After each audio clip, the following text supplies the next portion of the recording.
Hi, I'm Alex. Welcome back to A Season at Shavers Creek. Fall is a time of year when a lot of our wildlife is pretty active in getting ready for winter, or they could be moving south to warmer climates. This season didn't disappoint us. We saw some new species that showed up, and we saw some familiar favorites too. Let's take a look. This being our fall episode, I thought it might be fitting to start off with this video of one of our wild turkey flocks. Now it's possible that these are some of the same turkeys that we saw passing through last season, and you can see the juveniles are approaching their adult size. And by the time you see this episode, it's pretty likely that some of these young turkeys have left to find or form other flocks. Now, of course, we had to check back in on our great blue heron this season, and once again, these birds have showed us just how impressive a predator they are. I'm pretty constantly surprised by their patience, their skill, and the size of fish that they're able to pull out of Shavers Creek. And I think it speaks a lot to their resilience and how that species has really successfully weathered some of the most widespread habitat challenges of the 20th century. I always really love seeing this species. The American woodcock is a really endearing little worm-hunting shorebird that boasts one of the most amazing mating displays that I've been lucky enough to see in person. Pennsylvanians can see these migratory little beauties from early spring until late fall. Now, I couldn't quite make out what this little eastern screech owl had caught, but seeing that it's in the middle of the creek, I'm pretty sure it's a crayfish.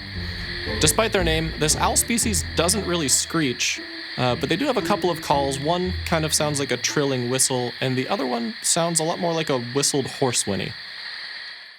We had our first mink sighting in a while, and I always enjoy seeing how agile and inquisitive these little weasels are.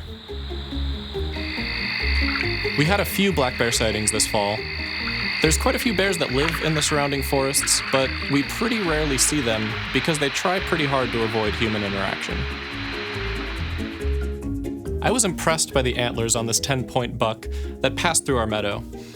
Antlers are actually really interesting. It's the fastest growing type of bone, and during the peak growth season, antlers of a deer can grow up to 1/4 of an inch in a single day. In this winter, this deer is going to shed his antlers, dropping them from his head with a really strong shake, where other wildlife, like rodents, might find them and gnaw on them for the calcium. Scent and smells are important tools in the animal world, and you can see the moment that this bobcat sprays the plants on the left side of the trail to mark its territory. Now, just a few hours later, this red fox showed up and it caught the scent of that bobcat. It's likely useful information for this fox to know that there's another predator somewhere in the area, and it's probably pretty close by since the scent is so fresh. Now, this was a new woodpecker to our cameras. This yellow-bellied sapsucker passed through, likely on its way south for the winter. We were also given a good look at this male pileated woodpecker as it hopped along our log searching for insects to snack on. You can tell that it's a male from that little red streak on its cheek. On females, that streak is all black. And if you listen closely, you can hear another woodpecker right above, off camera, knocking chunks of bark off the tree to find any critters that might be beneath.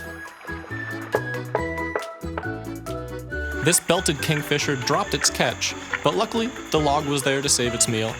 And I think that this is a female from the rusty red band across its belly, but immature kingfishers also look deceptively similar.